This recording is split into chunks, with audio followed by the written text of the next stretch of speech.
हरे Krishna everyone. हम श्रीमद् भगवत गीता के 7वें अध्याय के 12वें श्लोक को करने जा रहे हैं आज। इससे पहले के श्लोकों में हमने क्या किया?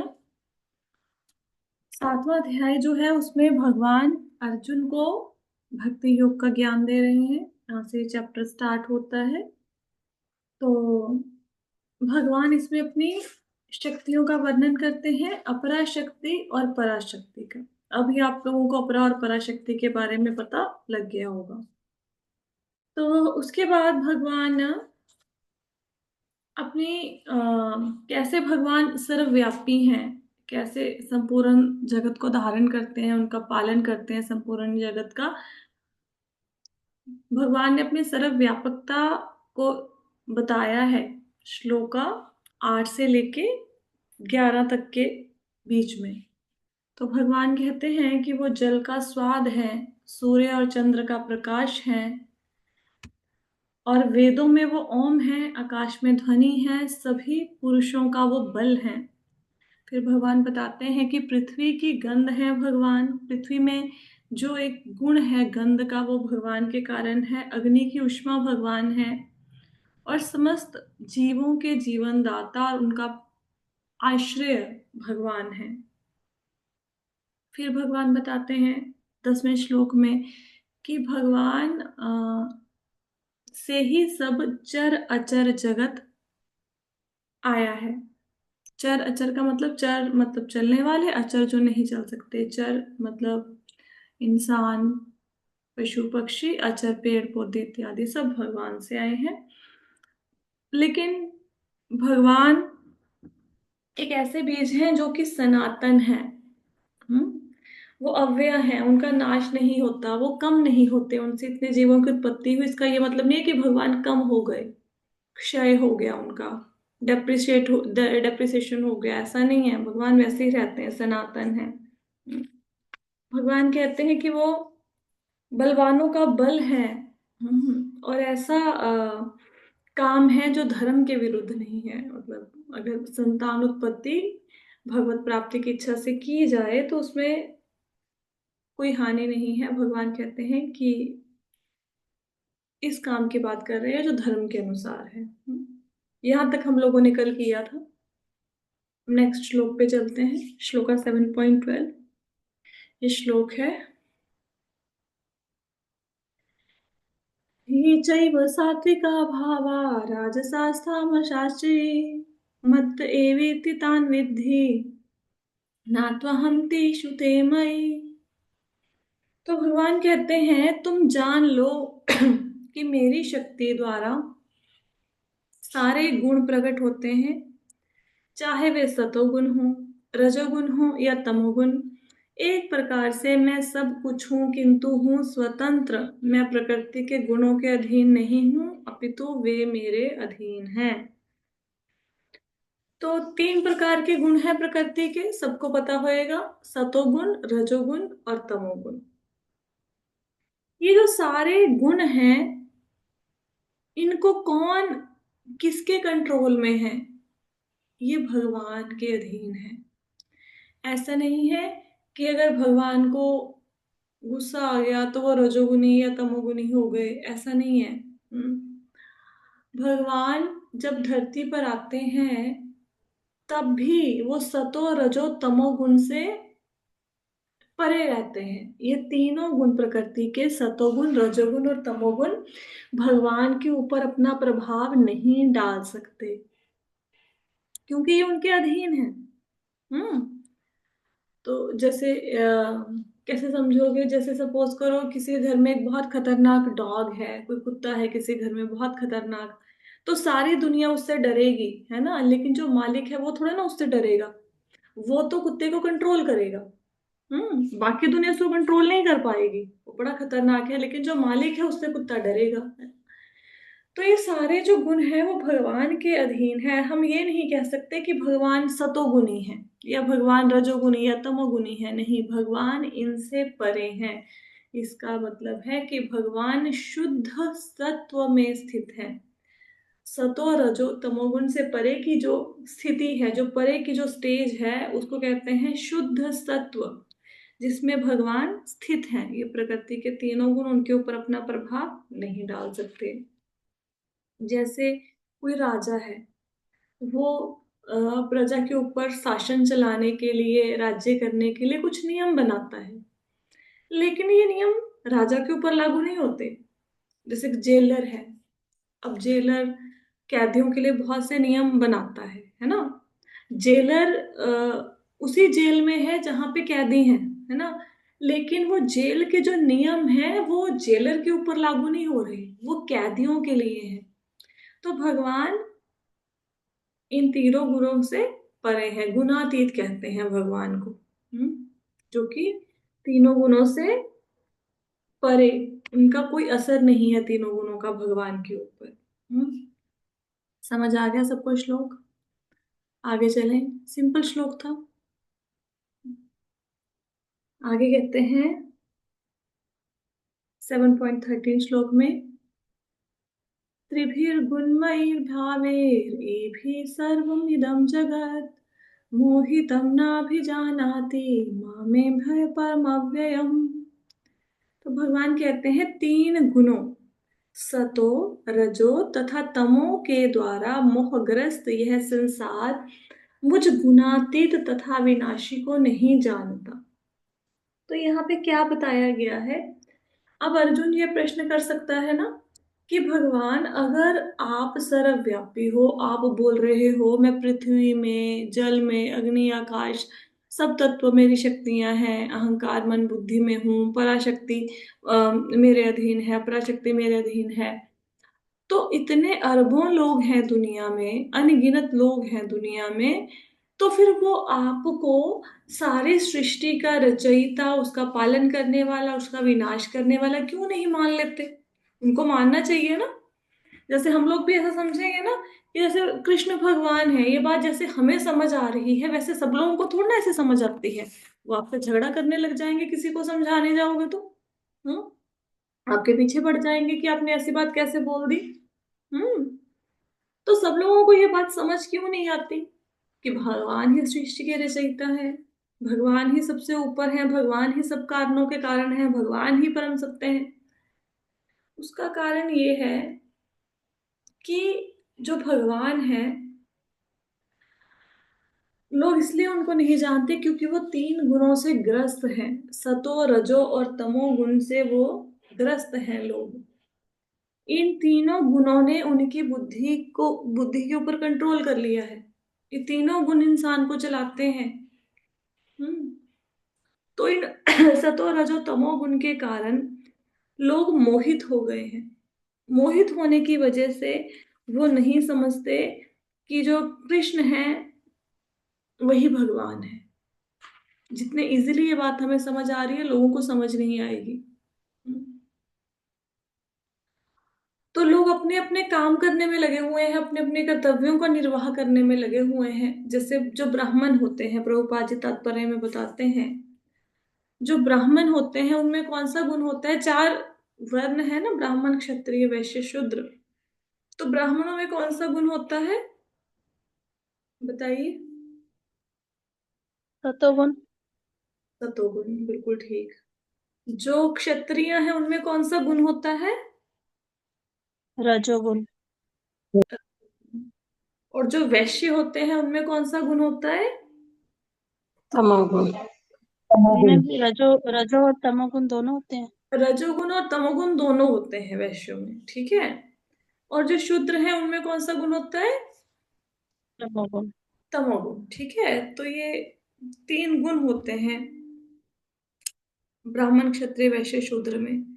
अब हमें की बार ऐसा लगता है कि ठीक है, बात समझ आई, जिसमें तमोगुण या रजोगुण या ज्यादा है वो तो भगवान को नहीं समझ पाएंगे, लेकिन ये सतोगुण वाले भगवान को क्यों नहीं समझ पा रहे? सतोगुण वालों को तो समझना चाहिए ना। लेकिन एक्चुअल में सतोगुण वाले भी भगवान को नहीं समझ पाते, वो भी नहीं समझ पाते।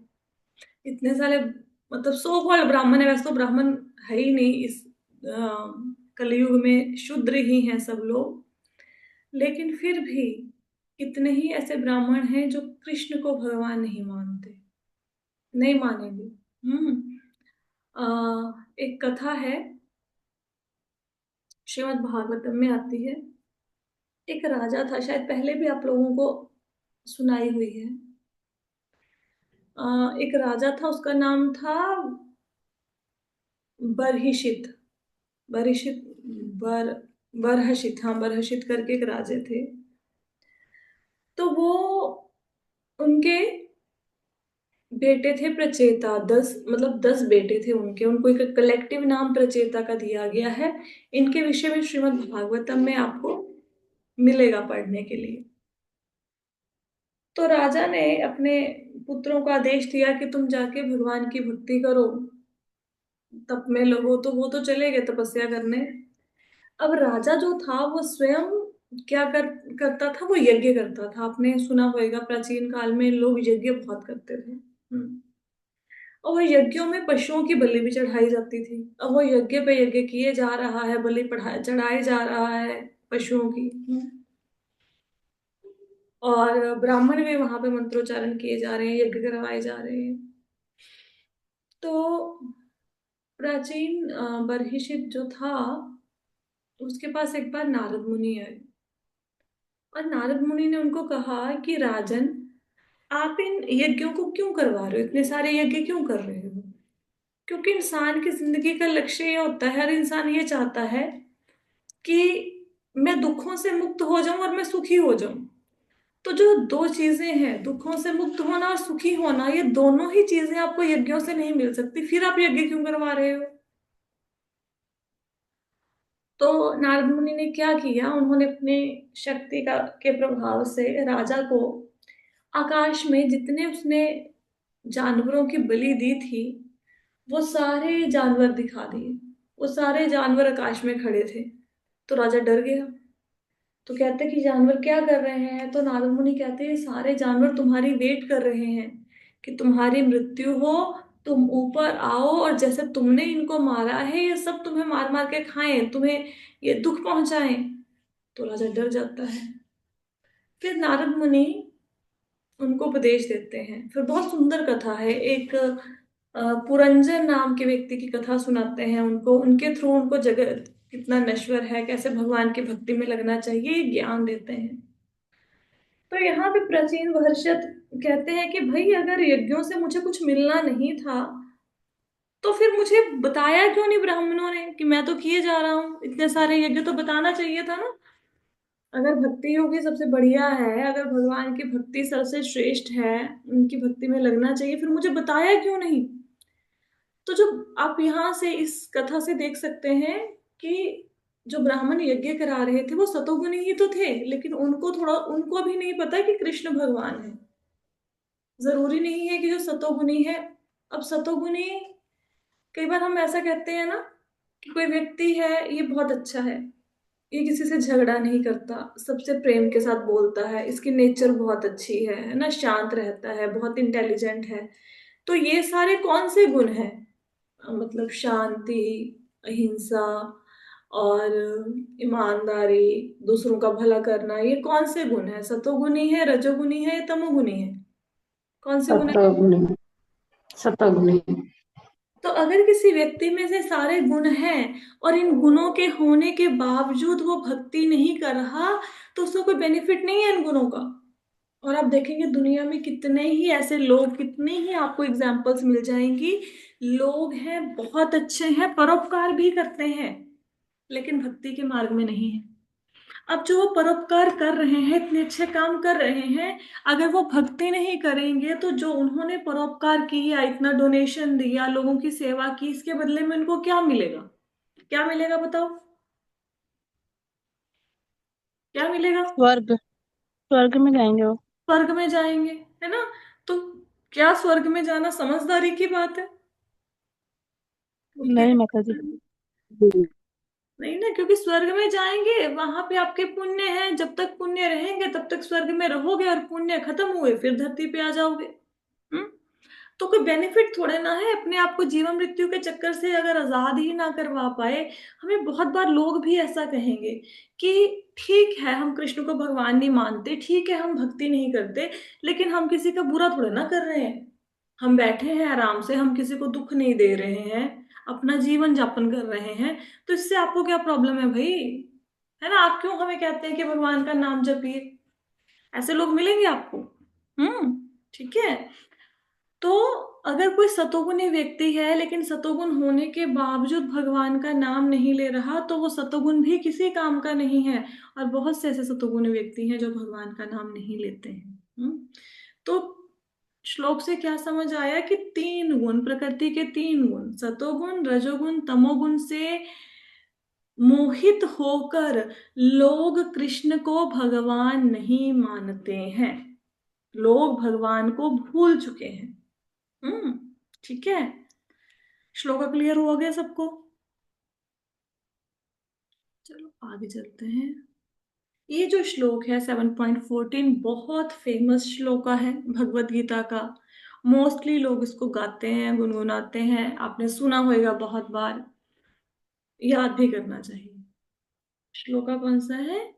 श्लोका है, देवी हेषा गुणमयी मम माया दुरत्यया मामेव ये प्रपद्यन्ते माया में ताम तरन्ति ते। भगवान कहते हैं प्रकृति के तीन गुणों वाली इस मेरी दैवी शक्ति को पार करना कठिन है, किंतु जो मेरे शरणागत हो जाते हैं वे सरलता से इसे पार कर जाते हैं। अब ये देखो कि भगवान ने अपनी कितनी शक्तियां बताई हैं, बताओ कौन कौन सी शक्तियां बताई हैं इससे पहले वाले श्लोकों में? परा और अपरा शक्ति के बारे में। पर और अपराशक्ति। ठीक है। अच्छा, जो जीव हैं, जो हम लोग हैं, हम पराशक्ति हैं या अपराशक्ति हैं? परा पराशक्ति। हम पराशक्ति हैं। अच्छा, पराशक्ति इन्फीरियर है या सुपीरियर है? मतलब पराशक्ति, सुपीरियर। हाँ, उच्च है या कम है अपरा से? Superior superior. सुपीरियर है, अच्छी है ना पराशक्ति। अब और हमने एक श्लोक और पढ़ा था, क्या पढ़ा था? कि जो पराशक्ति है वो अपराशक्ति के साधनों का विदोहन कर रही है। पढ़ा था ना हमने कि जो पराशक्ति है वो अपराशक्ति के साधनों को भोग रही है ना, उनको एक्सप्लॉइट भी कर रही है, ये हमने पढ़ा था। अब चाहे हम सुपीरियर एनर्जी हैं, चाहे हम भगवान के अंश हैं, लेकिन हम सब लोग क्योंकि भौतिक शक्ति के संपर्क, अब जब मैं भौतिक शक्ति बोलती हूं तो भौतिक शक्ति का मतलब क्या है? अपराशक्ति। हाँ, अपरा। अपराशक्ति। समझ आई? भौतिक शक्ति का अर्थ है अपराशक्ति।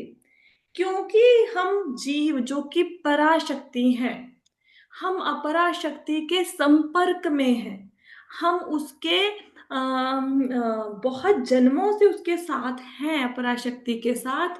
तो उस अपराशक्ति ने हमें ढक दिया। जैसे आवरण डाल दो ना, जैसे ट्यूबलाइट है, ट्यूबलाइट के ऊपर आप ब्लैक कलर का कंबल डाल दो, तो अंदर तो प्रकाश है लेकिन आपने कंबल डाल दिया, अब वहां पे आपको अंधकार नजर आएगा। अब कंबल हटा दो तो फिर रोशनी नजर आएगी। तो हम हैं तो सुपीरियर एनर्जी, लेकिन इंफीरियर एनर्जी ने हमें ढक दिया है। हम्म है भगवान से। देखो, पराशक्ति भी भगवान से आई, अपराशक्ति भी भगवान से आई, क्योंकि अपराशक्ति को भगवान कंट्रोल कर रहे हैं। कौन कंट्रोल कर रहे हैं अपराशक्ति को? भगवान। इसलिए अपराशक्ति अर्थात माया को पार कर पाना बहुत कठिन है। माया को पार नहीं किया जा सकता। हम्म अब माया का अर्थ क्या होता है? माँ मतलब जो नहीं है, जो माया का अर्थ ये है कि जो है नहीं लेकिन दिखता है। जैसे कैसे, इसको इल्यूजन है एक। अब जैसे आप गाड़ी में जाते हैं, ट्रेन में, तो ट्रेन में आपको क्या लगता है? कि पेड़ पौधे भाग रहे हैं, ऐसा लगता है? लगता है ना, ट्रेन में जाते हो तो सारे पेड़ पौधे पहाड़ भाग रहे हैं, किसी को ऐसा लगा? Yes, yes ma'am. तो क्या, है ना, तो क्या पेड़ भाग रहा है? पेड़ पौधे भाग रहे हैं क्या? नहीं। नहीं माता नो, जी, ट्रेन चल रही है। नो, नो, कौन चल वी रही आर है। Moving at. ट्रेन हम भाग, लोग आगे, हाँ, ट्रेन आगे। यस, ट्रेन चल रही है लेकिन लगता क्या है कि पेड़ चल रहे हैं, हम तो वहीं पे खड़े हैं, है ना। तो जो नहीं है ऐसा दिखता है कि वो है, और जो है वो दिखता नहीं है, यही माया है। हम्म। अब जैसे हम लोगों को ऐसा लगता है मेरा परिवार, मेरे बीवी बच्चे, है ना, घर गृहस्थी, मोह की जंजीरों से हम लोग कितने जकड़े हुए हैं। लेकिन अगर हमें पता लग जाए कि ये हमारे पिछले जन्म के बच्चे हैं, ये हमारे पति हैं, क्या हम उनको स्वीकार कर पाएंगे? नहीं कर पाएंगे। कैसे स्वीकार करेंगे? क्योंकि वो मोह खत्म हो गया। जैसे ही वो जन्म हमारा खत्म हुआ, मोह भी खत्म हो गया। हमने कभी क्या अपने परिवार को ऐसे देखा है कि ये जो सब लोग हैं इनसे मेरा बस कुछ समय का रिश्ता है, मेरी मृत्यु होएगी, ये सब के सब रिश्ते चेंज हो जाएंगे, मेरा घर परिवार सब चेंज हो जाएगा, फिर ये लोग मेरे साथ नहीं रहेंगे। ये सत्य है, लेकिन क्या हम इसे 1% भी स्वीकार कर सकते हैं? कर सकते हैं इसको? नहीं कर सकते। नहीं माता जी। यही माया है, यही माया है। नहीं नहीं ये नहीं। मोह के बंधन को तोड़ पाना बहुत मुश्किल है। हम्म। इसको कैसे समझोगे? अच्छा, अब अर्जुन के मन में एक प्रश्न आ जाए कि भगवान, मान लिया कि आपकी माया को पार करना कठिन है, ठीक है, आपने खुद ने बोल दिया कि मेरी माया को पार करना कठिन है, फिर हम लोग कैसे पार कर पाएंगे? फिर तो इसका कोई हल ही नहीं है ना, कि आपकी माया बड़ी दुस्तर है, हम उसको पार कर नहीं सकते, फिर तो हम फंस गए। जैसे हमने अभी अभी देखा कि भी परिवार है, हम तो नहीं छोड़ पा रहे, मोह के बंधन में फंसे हुए हैं, फिर क्या करें? फिर तो फंस गए हम यहाँ पे, जन्मों जन्मों के लिए फंस गए, है ना। तो भगवान कहते हैं कि प्रकृति के 3 गुणों वाली मेरी इस देवी शक्ति को पार करना कठिन है, कि अर्जुन, ये तमो सतो रजोगुण से युक्त जो मेरी माया है, दैवी शक्ति है, इसको पार करना कठिन है, इससे पार पाना बहुत मुश्किल है। किंतु लेकिन जो लोग मेरे शरणागत हो जाते हैं, जो मुझे सरेंडर कर देते हैं, जो मेरी शरण लेते हैं, वो इसे सरलता से पार कर जाते हैं। अब इसको कैसे समझोगे? सपोज करो कोई व्यक्ति है, आप उससे मिलने गए, ठीक है, आप अपने फ्रेंड को मिलने गए। अब उसके घर में बहुत ही खतरनाक एक कुत्ता है, बहुत खतरनाक। अब जैसे ही आपने उसके घर में पैर रखा, वो तो भौंकने लग गया भाई। तो आप इधर दौड़ रहे हो, उधर दौड़ रहे हो, कुत्ता आपके पीछे दौड़ रहा है, आप चीखे मार रहे हो, चिल्ला रहे हो। क्या आप उस कुत्ते से छुटकारा पा सकते हैं अपने बल पर? पालेंगे? बताओ। हम्म। पालेंगे कि नहीं पाएंगे? नहीं माता जी। नहीं पा पाएंगे, है ना।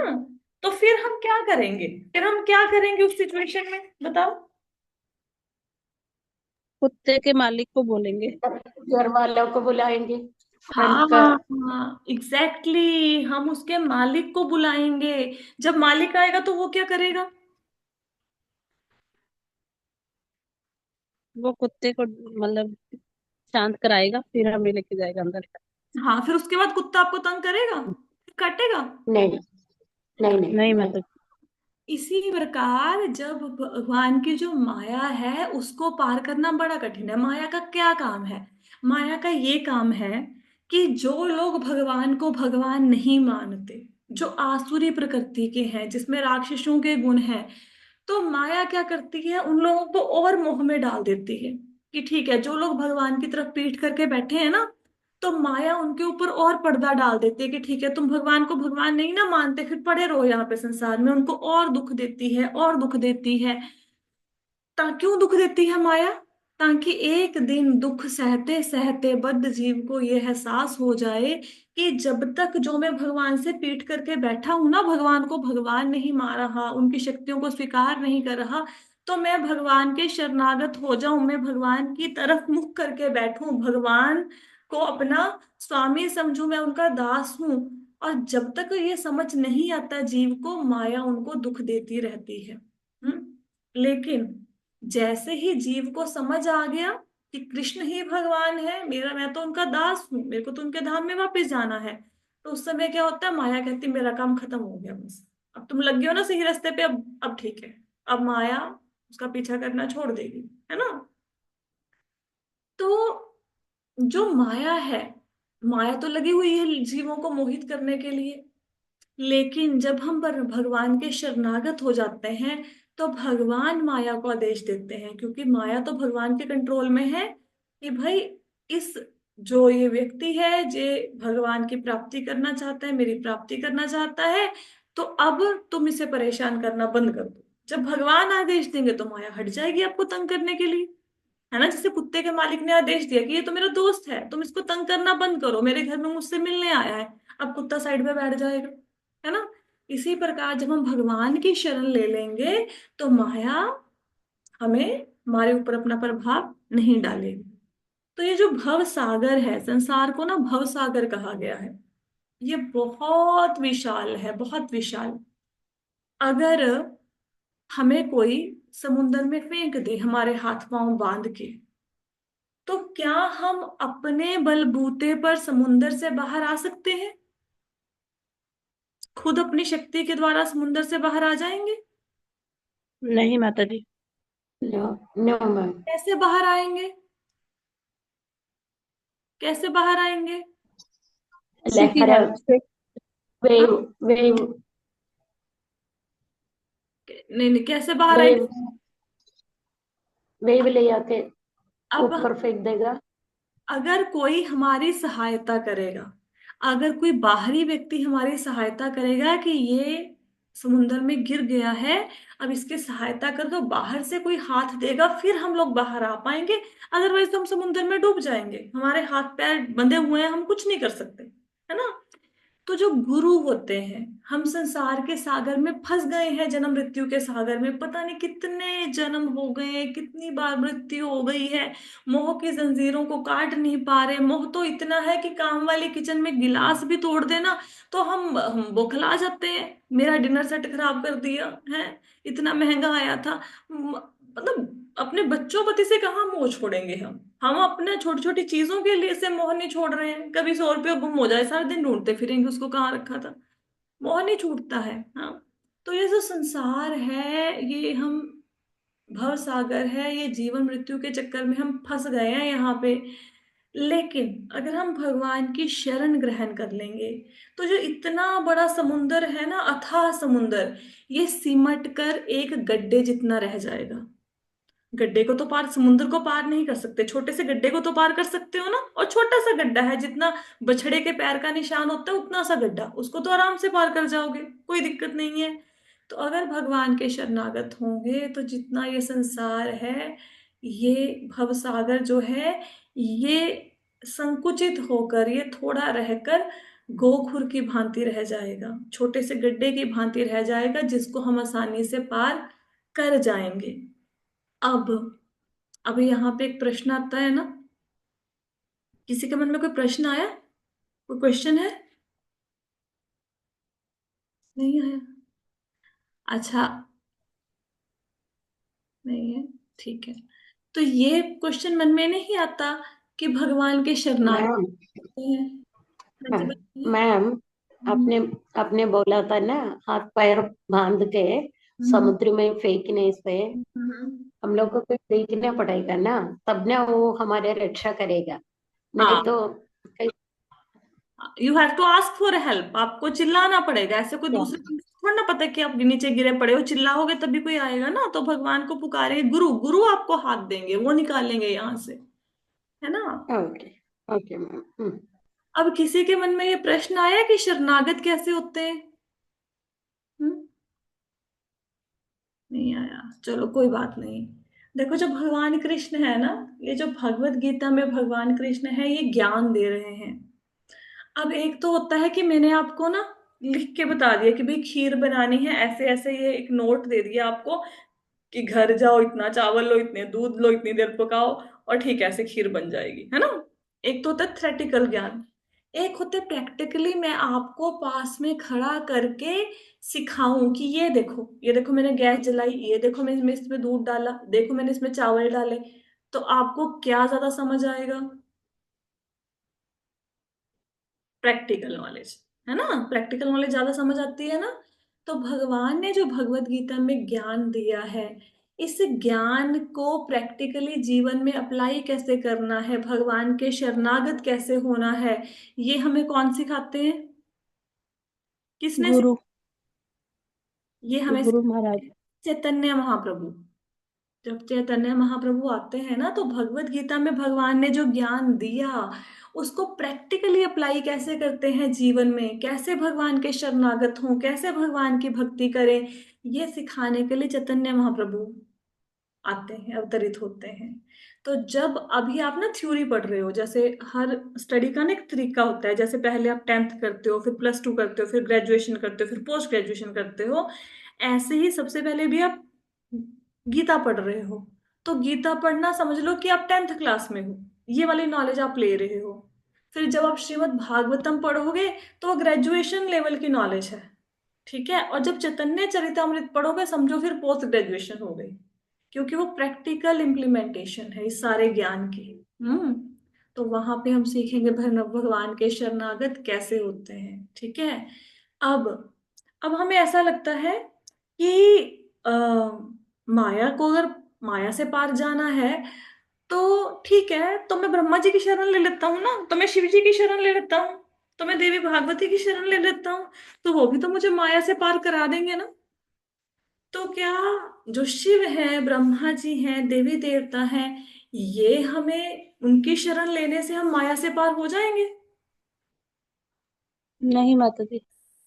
अरे नहीं मतलब खाली है, क्यों नहीं होंगे? कृष्ण नहीं, कृष्ण माया से हो भगवान जाते का पर शरण लेना ये पड़ेगा, भी। कृष्ण भगवान का। हाँ, हाँ जी, माता शिवानी जी, जी कुछ क्योंकि बोल रहे थे। क्योंकि वो भी अच्छा, एक एक करके बताओ, पहले शिवानी माता जी बताएंगे, बताओ शिवानी माता जी। नहीं मतलब जी, उनसे ये है कि उनसे हमें जो कुछ भी मिलेगा, मतलब हम्म। जो कुछ हम प्राप्त करेंगे वो कुछ समय के लिए होगा। हम्म। कुछ परमानेंट। समय के बाद परमानेंट नहीं होगा, पर कृष्ण की शरण में जाने से हमें जो कुछ भी मिलेगा वो परमानेंट होगा, जो हमारे लिए अच्छा वही होगा कृष्ण की शरण में जाने से। प्रश्न ये है कि क्या ब्रह्मा और शिव हमें माया से पार लगा सकते हैं? नहीं माता जी। नहीं हम्म, माता जी। क्यों नहीं लगा सकते? क्योंकि वो खुद माया के द्वारा मोहित हो जाते हैं। भगवान की माया इतनी दुस्तर है, ऐसी माया है कि ब्रह्मा और शिव जी भी भगवान की माया का पार नहीं पा सकते। तो जो खुद माया में फंस जाते हैं, वो हमें माया से कैसे निकालेंगे, है ना। तो कैसे ये मोहित हो जाते हैं भगवान की माया से, इसके ऊपर बहुत सुंदर दो कथाएं हैं। हम्म। वो हम कल कथाएं करेंगे, मैंने वैसे सोचा था कि आज कर लेंगे, लेकिन आज अभी समय नहीं बचा। तो कल मैंने आपको एक प्रश्न दिया था, हाँ, इससे रिलेटेड भी है। ईश्वर और भगवान में क्या अंतर है, बताओ। What is the difference between Ishwar and भगवान? हम्म। परम सत्य, ईश्वर ईश्वर और परम सत्य में क्या अंतर है, बताइए। हम्म। परम सत्य तो भगवान कृष्ण के लिए है। फिर ईश्वर कौन है? ईश्वर तो वो हमारे अंदर जो बैठे हैं ईश्वर। वो तो परमात्मा है। ईश्वर माता माता ईश्वर जो किसी के इष्ट होते हैं वो। इष्ट होते हैं। है, ठीक है। और कोई आंसर? मैम, हम्म। सब सब भगवान को माने, ब्रह्मा कोई भी होने दीजिए, राम शिव कोई भी होने दीजिए, वो लोग सब कुछ ना कुछ मिस्टेक किया है। लेकिन कृष्ण है बिल्कुल, कभी अच्छा, गलत ये नहीं किया बताइए, है। जो ब्रह्मा जी हैं, ये ईश्वर है, भगवान है, या देवता है, क्या है ब्रह्मा जी? माता जी देवता ईश्वर में आएंगे। देवता है। देवता देवता है। देवता माता जी देवता देवता है, देवता। ठीक है, देवता है, ठीक है। तो इसका आंसर हमें मिल। माता जी भगवान ही बोलते हैं उनको भी। बाकी जो परम सत्य है वो परम परमात्मा जो है वो सिर्फ भगवान कृष्ण है। फिर ईश्वर कौन है? सबको अपनी तरफ आकर्षण करने वाले। तो कृष्ण है। ठीक है, तो क्या करेंगे, इसका आंसर हम लोग देंगे कल की क्लास में, ठीक है। कल की क्लास में वो तो इसके ऊपर चर्चा करेंगे कि ईश्वर कौन है, भगवान कौन है, देवता क्या है, ठीक है। तो ये हम लोग ये भी चर्चा करेंगे, कथा भी सुनेंगे, ये चर्चा भी करेंगे, ठीक है। किसी को कोई प्रश्न है? नहीं है? हरे कृष्ण माता जी, वो श्लोका का जो अलग से क्या चैट है जिसमें श्लोका मेरे को ना मैं आप मेरे को मैसेज डाल दो अपने मोबाइल से, मैं आपको ग्रुप में ऐड कर लूंगी श्लोका चैंटिंग वाले में, मतलब जहाँ पे हम लोग श्लोक सिखाते हैं उसमें ऐड कर लूंगी। मेरे को मैसेज डाल दो व्हाट्सएप पे, आपको सेपरेटली? सेपरेटली मैसेज डाल दो। और भी किसी ने ऐड होना तो मुझे मैसेज डाल दो, क्योंकि उसमें मंगला आरती शुरू कर रहे हैं हम, इस्कॉन की जो मंगला आरती है कल से स्टार्ट करेंगे, अच्छा, ठीक है। ओके थैंक यू माता जी, माता जी, thank you, thank you, thank you. Thank you, कल से थैंक स्टार्ट यू माता। मंगला आरती कल से सीखेंगे, ठीक है।